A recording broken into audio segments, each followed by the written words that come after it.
let's start with some words of wisdom. A GitHub article is the pain of 10. A Stack Overflow post is the pain of 100.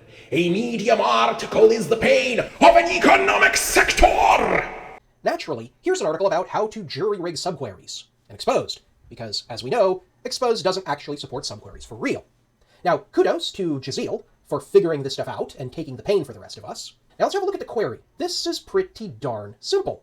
Of course, you can't do this in exposed, because exposed doesn't support these kinds of subqueries for real. So what you have to do is implement this strange interface over here, which is a exposed function implementation. And once you've got this, you can implement this kludge subcount function that then takes in a table and then does a bunch of string concats on parts of it. And then once you've got that, you can take this thing and wrap your entire table subselect inside of this thing. And then, once you've got that, you can take this and use it in your primary query. Keep in mind that this thing over here is not actually array-typed. What you could actually do here is put anything you want inside of here. You could do foo.timbuk2 in here, and if foo.timbuk2 was a valid column def, all of this would work, because this thing here is not a table type, it is a QueryAlias type, which is effectively an untyped blob, which is of course why you have to jury-rig this entire thing. All of this stuff is way easier with ExoQuery. Let's see how to do this. Let's start with this query for reference. First, create some data.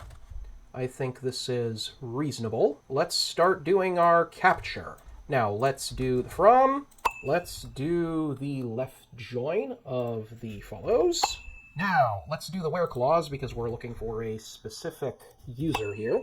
Now all the columns of user are returned, but ExoQuery lets you return actual composite things, so that's no problem. We can just use a regular Kotlin triple for this, and ExoQuery is perfectly fine with that. So let's just do that.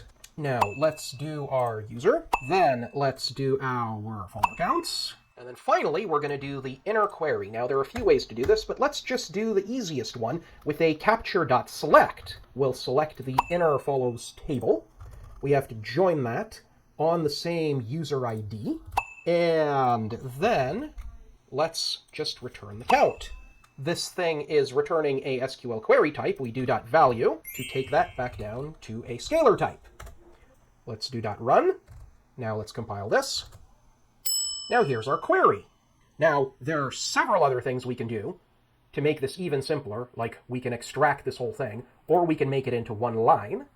In the coming episodes, I'm going to show that.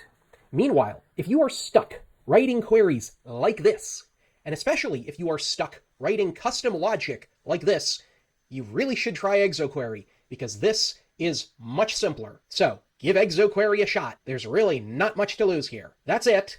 Until next time.